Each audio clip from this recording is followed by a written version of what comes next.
नमस्कार, मंडल news bulletin में आपका स्वागत है। आइए पेश करते हैं आज के कुछ प्रमुख व मुख्य समाचार। अब तक यदि आपने मंडल न्यूज़ के इस चैनल को लाइक व सब्सक्राइब नहीं किया है तो जल्द से जल्द इस चैनल को लाइक व सब्सक्राइब जरूर कर दें।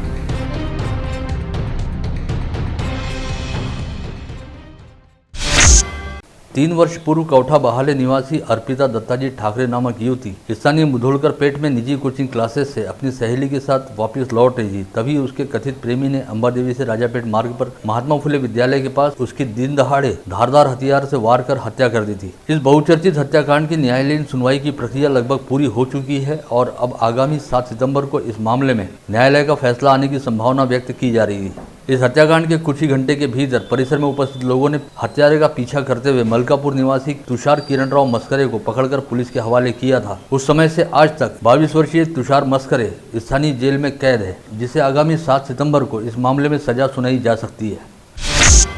मुंबई हाईकोर्ट द्वारा जाति प्रमाण पत्र व जाति वैधता प्रमाण पत्र को फर्जी साबित करते हुए सुनाए गए फैसले के खिलाफ जिले की सांसद नवनीत राणा द्वारा दायर की गई अर्जी पर सुनवाई करने हेतु सुप्रीम कोर्ट ने अब 1 अक्टूबर की नई तारीख तय की है। इस मामले में आज गुरुवार 2 सितंबर को ही सुनवाई होनी थी, किंतु गुरुवार को सुप्रीम कोर्ट में केवल 2 बजे तक ही कामकाज चला और 2 बजे के बाद सुनवाई हेतु रखे गए सभी मामलों को आगे के लिए मुलतवी कर दिया गया। ऐसे में सांसद नवनीत राणा के जाति प्रमाण पत्र से संबंधित मामले की सुनवाई के लिए 1 अक्टूबर की तारीख तय की गई है। राज्य सरकार द्वारा सहकारी संस्थाओं के चुनाव पर लगाई गई स्थगिति की अवधि 31 अगस्त को खत्म हो गई। वहीं 31 अगस्त के बाद राज्य सरकार ने इन चुनावों को दोबारा स्थगित करने हेतु कोई आदेश जारी नहीं किया। ऐसे में 250 से अधिक सदस्य संख्या रहने वाली 67,000 से अधिक विविध सहकारी संस्थाओं के चुनाव कराए जाने का रास्ता खुल गया है, जिसे लेकर राज्य सहकारी निर्वाचन प्राधिकरण द्वारा जल्द ही आवश्यक अधिसूचना जारी करते हुए चुनावी प्रक्रिया शुरू किए जाने की उम्मीद है। विगत 31 अगस्त से जिला बैंक के चुनाव की नामांकन प्रक्रिया शुरू हुई और करीब 11 वर्ष पश्चात होने जा रहे जिला बैंक के चुनाव को देखते हुए सहकार क्षेत्र में अपना अच्छा खासा रसूख रखने वाले कई लोग संचालक मंडल में शामिल होने के इच्छुक दिखाई दे रहे हैं। विगत 3 दिनों के दौरान 28 इच्छुकों द्वारा 50 नामांकन पेश किए जा चुके हैं। वहीं अब तक 150 से अधिक लोगों द्वारा नामांकन पत्र उठाए जा चुके हैं। विगत 2-3 दिनों से शहर के विभिन्न रिहायशी इलाकों से निकलने वाले कचरे को उठाकर कंपोस्ट डिपो तक पहुंचाने का जिम्मा रखने वाली पूजा कंस्ट्रक्शन कंपनी के वाहन चालक व सफाई कामगार हड़ताल कर रहे हैं, जिससे शहर में कचरे व गंदगी की समस्या पैदा होने लगी थी। ऐसे में पूजा कंस्ट्रक्शन कंपनी द्वारा अब पुराने कर्मचारियों के स्थान पर वाहन चालक व सफाई कामगार के तौर पर नए लोगों की नियुक्ति करनी शुरू की गई है, जिसके जरिए शहर में कचरा संकलन का काम एक बार फिर शुरू किया गया है। पूजा कंस्ट्रक्शन कंपनी का स्थानीय स्तर पर काम संभालने वाले सिद्धार्थ कोमल बोथरा ने बताया कि आगामी 1-2 दिन में और भी नए लोगों की भर्ती करते हुए कचरा संकलन का काम पूरी ताकत के साथ पहले की तरह किया जाएगा। वहीं इस मामले को लेकर जानकारी व प्रतिक्रिया हेतु संपर्क किए जाने पर निगमायुक्त प्रशांत रोड़े का कहना रहा कि जिन बातों को लेकर आंदोलन हो रहा है वह ठेकेदार कंपनी और उनके कर्मचारियों के बीच का मामला है, जिससे प्रशासन का कोई लेना देना नहीं। लेकिन विगत 2-3 दिनों के दौरान अमरावती मनपा क्षेत्र अंतर्गत कचरा संकलन का काम जिस तरह से प्रभावित हुआ, उसके लिए ठेकेदार कंपनी पर आर्थिक दंड जरूर लगाया जाएगा। साथ ही ठेकेदार कंपनी को कचरा संकलन का काम जल्द से जल्द सुचारू तरीके से करने हेतु नोटिस भी जारी की जाएगी। विगत दिनों राजापेट पुलिस थाने के ठीक सामने स्थित होटल इंपेरिया में लगी आग के दौरान होटल में भरे जहरीले धुएं की वजह से दम घुटने के चलते नागपुर निवासी दिलीप ठक्कर की जान चली गई। पता चला है कि इस होटल में अग्निरोधी व्यवस्था नहीं थी और होटल संचालक द्वारा इसे लेकर लापरवाही बरती गई, जिसकी वजह से होटल इंपीरिया के संचालक के खिलाफ अपराध दर्ज किया गया। लेकिन बात इतने पर खत्म नहीं होती, क्योंकि शहर में अब भी कई ऐसे होटल व लॉज हैं जिनका फायर ऑडिट अब तक नहीं हुआ। ऐसे में यदि इस तरह की घटना की दोबारा पुनरावृत्ति होती है तो अन्य कई लोगों की जान भी जा सकती है। पता चला है कि मनपा के बाजार परवाना विभाग के पास दर्ज आंकड़ों के मुताबिक शहर में कुल 130 बड़े होटल व लॉज हैं, जिसमें से केवल 7 होटल व लॉज का ही फायर ऑडिट हुआ है। वहीं शेष 123 होटलों व लॉज द्वारा अब तक अपना फायर ऑडिट ही नहीं करवाया गया। जबकि हकीकत यह है कि अमरावती शहर में केवल 130 नहीं बल्कि 400 से अधिक होटल व लॉज चल रहे हैं, जिनकी जानकारी बाजार परवाना विभाग के पास नहीं है और इन होटलों व लॉज के पास अग्निशमन विभाग का ना हरकत प्रमाण पत्र भी नहीं है। ऐसे में कहा जा सकता है कि ये होटल व लॉज किसी भी समय लाक्षागृहों की तरह धधक कर इनमें रुकने वाले यात्रियों के लिए काल कोठरी बन सकते हैं। जारी सप्ताह में 3 दिन के दौरान घटित 2 भीषण अग्निकांड को ध्यान में रखते हुए मनपा आयुक्त प्रशांत रोड़े ने शहर में फायर ऑडिट का अभियान कड़ाई से चलाने हेतु मनपा अधिकारियों का समावेश रहने वाला एक विशेष पथक गठित किया है और शहर में सभी होटल, रेस्टोरेंट, कोचिंग क्लास, अस्पताल, शॉपिंग मॉल व बहुमंजिला इमारतों का तुरंत प्रभाव से फायर ऑडिट करने के निर्देश भी जारी किए हैं।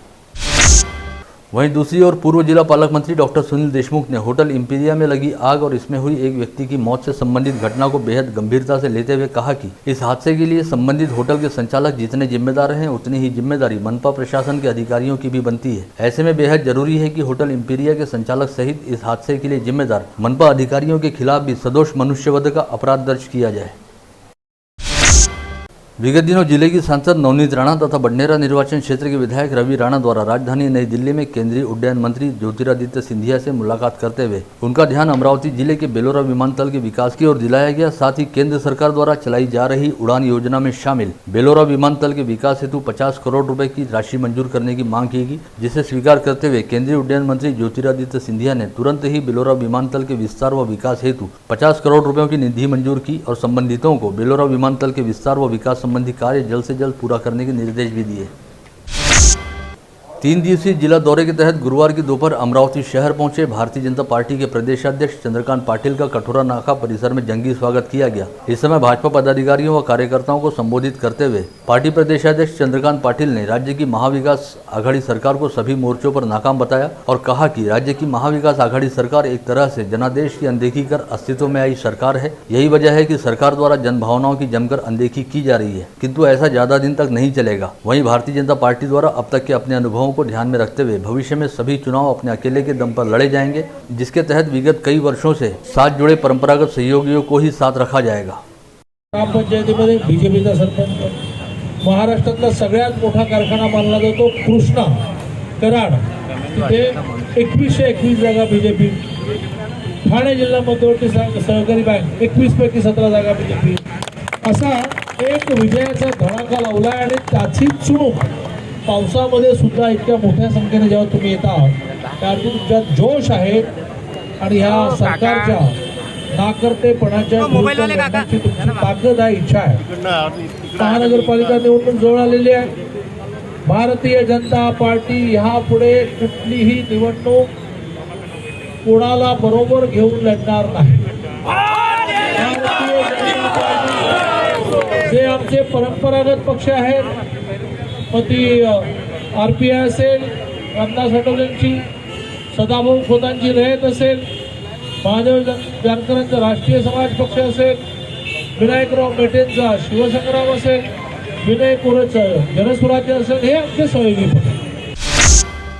वहीं इससे पहले भाजपा प्रदेशाध्यक्ष चंद्रकांत पाटिल ने गत रोज रिद्धपुर, चांदूर बाजार व कुर्रा आदि गांवों को भेंट देते हुए स्थानीय निवासियों से संवाद साधा और अचलपुर के कुर्रा स्थित मनपा के नेता प्रतिपक्ष तुषार भारती के निवास स्थान पर आयोजित भजन व कीर्तन के कार्यक्रम में भी शामिल हुए। इस समय महाराष्ट्र की जन संस्कृति व लोकाचार का हिस्सा रहने वाली फुगड़ी का भी रंग जमा, जिसमें भारतीय जनता पार्टी के प्रदेशाध्यक्ष चंद्रकांत पाटिल ने पूर्व जिला पालक मंत्री प्रवीण पोटे पाटिल के साथ फुगड़ी का घेर जमाया। इस अवसर पर शहर सहित जिले के कई भाजपा पदाधिकारी, जनप्रतिनिधि व कार्यकर्ता भी उपस्थित थे। स्वास्थ्य विभाग, जिला परिषद, महिला व बाल कल्याण विभाग तथा यूनिसेफ की ओर से चलाए जा रहे सुदृढ़ मेलघाट अभियान के मद्देनजर सभी वैद्यकीय अधिकारियों की एक बैठक हाल ही में धारनी व चिखलदरा में संपन्न हुई, जिसमें पालक मंत्री यशोमती ठाकुर ने इस अभियान के दूसरे चरण को कार्यान्वित करने हेतु मेलघाट में माता मृत्यु व बाल मृत्यु रोकने, स्वास्थ्य सर्वेक्षण करने तथा स्वास्थ्य जांच व आवश्यक इलाज की प्रक्रिया को इस अभियान के तहत अमल में लाने हेतु आवश्यक दिशा निर्देश जारी किए। आगामी 10 दिनों में 10 दिवसीय गणेशोत्सव पर्व मनाया जाना है। हालांकि कोविड संक्रमण की संभावित तीसरी लहर के खतरे को देखते हुए सार्वजनिक गणेशोत्सव मंडलों पर गत वर्ष की तरह इस वर्ष भी कई प्रतिबंध जारी रहेंगे और यह पर्व बेहद सादे व सामान्य तरीके से मनाया जाएगा। लेकिन उत्सव को लेकर की जाने वाली तमाम तरह की तैयारियों के संदर्भ में शहर पुलिस आयुक्त डॉक्टर आरती सिंह द्वारा विभिन्न महकमों के अधिकारियों तथा गणेशोत्सव मंडल के पदाधिकारियों के साथ एक समीक्षा बैठक की गई, जिसमें CP डॉक्टर आरती सिंह ने राज्य सरकार व जिला प्रशासन की ओर से जारी दिशा निर्देशों के तहत गणेशोत्सव मनाने तथा 10 दिवसीय गणेशोत्सव को लेकर की जाने वाली तैयारियों को पूर्ण करने के संदर्भ में आवश्यक दिशा निर्देश दिए। शहर में कानून व व्यवस्था की स्थिति को बनाए रखने तथा अपराधियों व अपराध जगत की कमर तोड़ने के लिए अब शहर पुलिस आयुक्त डॉक्टर आरती सिंह द्वारा इफेक्टिव पुलिसिंग पर जोर दिया जा रहा है। इसके तहत विगत जनवरी से अगस्त माह के दौरान 5 लोगों के खिलाफ MPDA कानून के तहत कार्रवाई की गई। वहीं बडनेरा पुलिस थाना अंतर्गत घटित रोहन वानखड़े हत्याकांड में लिप्त 6 आरोपियों पर मौका कानून भी लगाया गया। विगत वर्ष जहां 3389 आरोपियों के खिलाफ प्रतिबंधात्मक कार्रवाई की गई थी, वहीं जारी वर्ष में जनवरी से अगस्त माह के दौरान 4042 आरोपियों के खिलाफ प्रतिबंधात्मक कार्रवाई की गई है। इसी तरह बीते साल भर के दौरान केवल 5 आरोपियों को तड़ीपार किया गया था। वहीं जारी वर्ष के दौरान यह आंकड़ा 42 पर जा पहुंचा है, जिसका सीधा मतलब है कि शहर पुलिस आयुक्त डॉक्टर आरती सिंह की अगुवाई में पुलिस महकमे द्वारा अपराधियों की तमाम हरकतों पर पैनी नजर रखी जा रही है और मौका मिलते ही उन्हें दबोचकर उनके खिलाफ कानूनी कदम उठाए जा रहे हैं। जिलाधीश पवनीत कौर ने आज डॉक्टर पंजाबराव देशमुख स्मृति मेडिकल कॉलेज व अस्पताल का दौरा करते हुए वहां की स्वास्थ्य व्यवस्थाओं व सुविधाओं का जायजा लिया। साथ ही पीडीएमसी में खोली गई डेंगू टेस्ट लैब का भी मुआयना किया। इस अवसर पर जिलाधीश पवनीत कौर ने कोविड संक्रमण की संभावित तीसरी लहर को ध्यान में रखते हुए अस्पताल प्रबंधन को तमाम आवश्यक तैयारियां करने के दिशा निर्देश भी दिए। साथ ही कोविड संक्रमण की पहली व दूसरी लहर के दौरान पीडीएमसी अस्पताल द्वारा जिला प्रशासन के साथ किए गए सहयोग को लेकर अस्पताल प्रबंधन की प्रशंसा भी की। स्थानीय खापड़े बगीचा परिसर स्थित न्यू आजाद गणेशोत्सव मंडल द्वारा प्रतिवर्ष विदर्भ के राजा की स्थापना की जाती है और विदर्भ के राजा को महलनुमा भव्य पंडाल में स्थापित किया जाता है। इस गणेशोत्सव मंडल के भव्य पंडाल का भूमि पूजन बुधवार की शाम पूर्व पालक मंत्री डॉक्टर सुनील देशमुख के हाथों किया गया। इस समय पूजन का सम्मान मोना व शेखर जोशी नामक दंपति को मिला। मंडप भूमि पूजन से पूर्व हुए छोटे समारोह में विगत 1 वर्ष के दौरान गणेशोत्सव मंडल द्वारा किए गए सामाजिक कामों की जानकारी दी गई। साथ ही इस समय मंच पर मौजूद अतिथियों के हाथों न्यू आजाद गणेशोत्सव मंडल से जुड़कर नियमित रूप से काम करने वाले सभी कार्यकर्ताओं का पुष्पगुच्छ देकर सत्कार भी किया गया। मंडळ असो किंवा रुक्मिणी गणेशोत्सव मंडळ असो, श्रीकृष्णपेठ गणेशोत्सव मंडळ, या सर्व मंडळांच्या पदाधिकाऱ्यांचं सहकार्य त्या मिरवणुकीची यशस्वीरित्या सांगता होईल आणि निवडणूक यशस्वीरित्या पार पडेल या दृष्टिकोनातून ही सर्व मंडळी मदत करत असते। मंडळाचे काही उपक्रम आहे। जिल्हा सामान्य रुग्णालयातील आपत्तीग्रस्त रुग्णांच्या नातेवाईकांकरता अत्यल्प दरामध्ये भोजनाची व्यवस्था असो, आपल्याला गरज नसलेल्या वस्तू इथे द्या आणि ज्याला गरज असेल त्यांनी इथून न्या, या ब्रीदवाक्याने आम्ही माणुसकीची भिंत उभारली आहे। आम्हा 14 नगरसेवकांना न विचारता पूर्ण अधिकार आम्ही 14 नगरसेवकाचे दिनेश भाऊ बुब यांना लेखी स्वरूपात दिला आहे महानगरपालिकेत। कारण तिथं तुम्ही पाहत असाल की तिथं खालच्या साईडला जे हागणदारी होती ते मुक्त करणं सोपं काम नव्हतं। त्याच्यासाठी यांनी किती अतोनात प्रयत्न केले। म्हणून मी म्हटलं की याच्या अगोदर की दिनेश भाऊ बुब हे राजकीय माणूसच नाही आहे, तो सामाजिक कार्यकर्ता आहे आणि त्याच्याचमुळे त्यांचं मोठं नुकसानी झालेलं आहे। राजकीय पॉलिटिकल विजन ठेवणे फक्त समाजासाठी करणे, आपल्या दोस्तमित्रासाठी करणे, लोकांसाठी करणे, नेहमी त्यांची कोणतीही संकल्पना या शहराच्या चांगल्या हितासाठीच असते। त्याच्यात त्यांचं नुकसान झालं तरी त्याची चिंता करत नाही। कामाच्या भरोशावर, मेहनतीच्या भरोशावर समाजामध्ये गणेश उत्सवाच्या निमित्तानं लोकांच्या उपयोगी पडणारं मंडळ म्हणून या मंडळाची ओळख निर्माण झाली। आम्ही आझाद हिंद मंडळातून घडलो। गणेश उत्सव हा सगळ्यात मोठा उत्सव, ही संकल्पनाच खऱ्या अर्थानं जुन्या अमरावतीतून शहराला मिळाली। गणेशोत्सवाचं वातावरण सगळ्या जुन्या अमरावतीमध्ये आणि स्वातंत्र्यपूर्व काळापासून गणेशोत्सव साजरा केला जात होता। आज 94 वर्ष आझाद हिंद मंडळ बुधवाराचं आहे बबलू भाऊ। आणि आता कोरोनाच्या काळामध्ये खऱ्या अर्थानं आम्ही पाहतो आहे की सर्व लोक संभ्रमात आहे, विवंचनेत आहे। कष्टकरी मध्यमवर्गीय लोकांचं फार कठीण परिस्थिती झालेली आहे। विलासनी खरं सांगितलं की कसं आहे की या महाराष्ट्रातले जे मंडळ आहे त्याच्यातले 90% मंडळ हे 10 दिवसासाठी अस्तित्वात असतात। म्हणजे स्थापना ज्या दिवशी होते गणपतीची आणि विसर्जन देते, त्याच्या विसर्जनानंतर ते मंडळ दिसत नाही, त्यांचा सहभाग नसतो। फक्त 10% मंडळ असे आहेत की जे वर्षभर कार्यक्रम घेत राहतात, सामाजिक उपक्रम करत राहतात। आणि त्याच्यातलं न्यू आझाद मंडळ एक असं आपलं की जे वर्षभर, म्हणजे विलास भाऊनी खरं सांगितलं की हे मंडळ नाही, आश्रम आहे। फार मोठ्या प्रमाणात जे आपण साजरं करत होतो ते न करता साध्यापणाने जे साजरा करण्याचा निर्णय घेतला आहे, मला असं वाटतं हा दिनेश भाऊ आणि आपल्या सगळ्यांनी घेतलेला निर्णय अतिशय योग्य आहे। आणि ह्या मंडळाचे जे कार्य आहे त्याबद्दल मी जास्त काय बोलू, सगळ्यांना माहीत आहे। या मंडळाचं रेग्युलर कार्य म्हणजे आपण मागे बोर्ड पाहत आहेत, स्वर्गीय संजय भाऊ बंड यांच्या स्मृतीप्रित्यर्थ दिनेश भाऊ बुब मित्रमंडळीतर्फे अन्नछत्र अन्नछत्र हे जे नाव कोणी दिलं असेल त्या नाव देणाऱ्या कल्पक माणसाचं मी अभिनंदन करेल. अन्नछत्र म्हणजे अमरावती जिल्हा सामान्य रुग्णालय इरविनमध्ये येणाऱ्या पेशंटच्या नातेवाईकांना आपण इथे अत्यल्प दरात, अत्यल्प म्हणजे मोफत आपण त्याला म्हणू शकतो, एकदम अत्यल्प दरात आपण अन्न इथून पुरवठा रेग्युलर करत असतो. त्या व्यतिरिक्त नेत्रदानाचा आणि चष्म्याचा कार्यक्रम जो आहे ते दिनेश भाऊ बुब म्हणत नाही त्यांनी केलेलं कार्य, पण मी यावेळेस या कार्यांचा उल्लेख करणं आवश्यक समजतो. आपण आवश्यक असलेल्या आणि गरजू लोकांना जे चष्मे वाटपाचा कार्यक्रम दर महिन्याला घेत असतो मागील 8 ते 10 वर्षापासून, ते पण अभिनंदनास्पद कार्य आहे.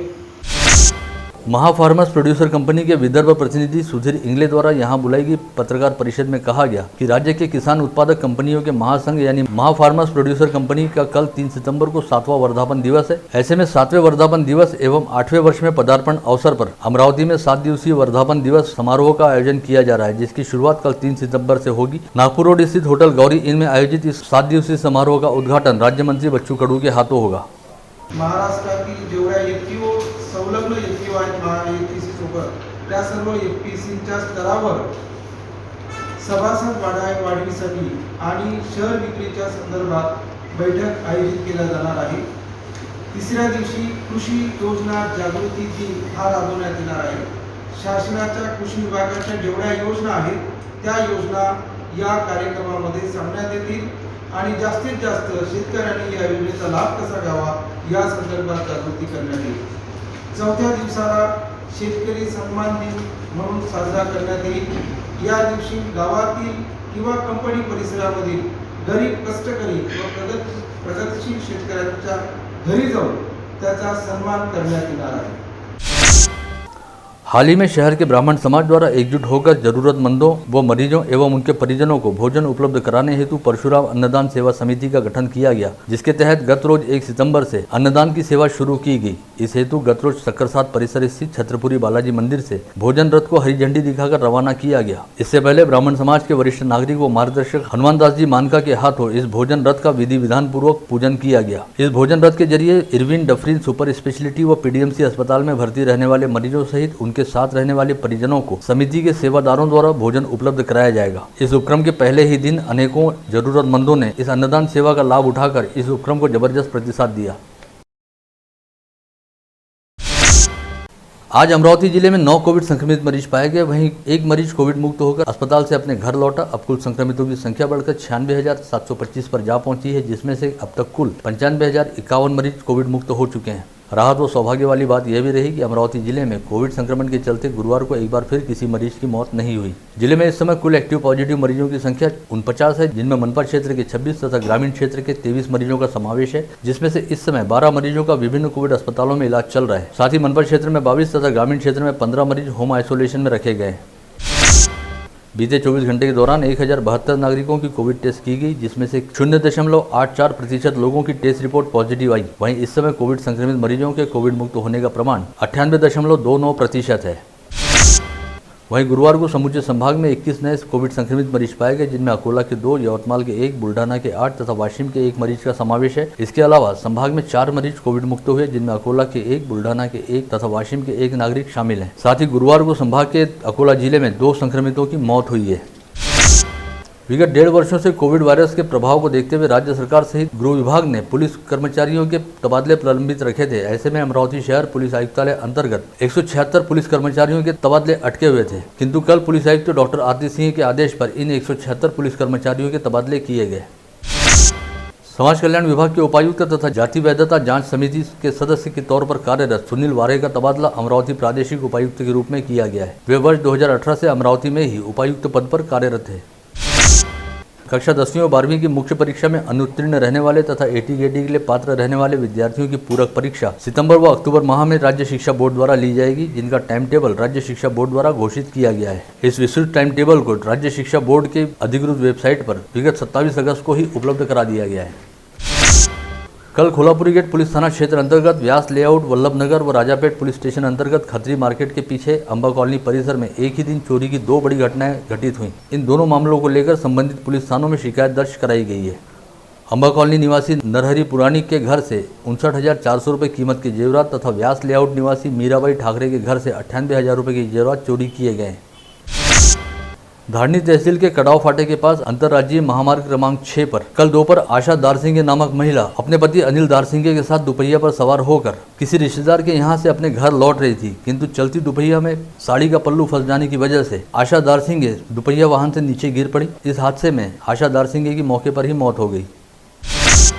विगत सोमवार की देर रात गाड़गनगर थाना क्षेत्र में एयरगन लेकर कुछ लोगों ने रास्ते पर अंधाधुंध फायरिंग की और एक कुत्ते पर छर्रे से फायर करते हुए उसे मौत के घाट उतार दिया। इस मामले में पुलिस ने 2 आरोपियों को गिरफ्तार किया था, जिन्हें अदालत ने 1 दिन की पुलिस कस्टडी में रखने के आदेश दिए हैं। एक नाबालिग के साथ अप्राकृतिक दुराचार करने के मामले में स्थानीय अदालत ने आरोपी दीपक गुप्ता को 12 साल की कैद और 35,000 रुपये जुर्माने की सजा सुनाई है। आरोपी को दफा 377 के तहत 10 वर्ष तथा पॉस्को अधिनियम के तहत 12 वर्ष की सजा सुनाई गई है, जिस दोनों सजाएं एक साथ चलेंगी। आरोपी दीपक गुप्ता राजापेट थाना क्षेत्र के अंतर्गत मायानगर परिसर का निवासी बताया गया है। आप देख रहे थे मंडल न्यूज बुलेटिन। हमारे चैनल को लाइक करें, शेयर करें और हाँ, सब्सक्राइब करना ना भूलें। कल होगी आपसे फिर मुलाकात, तब तक के लिए धन्यवाद।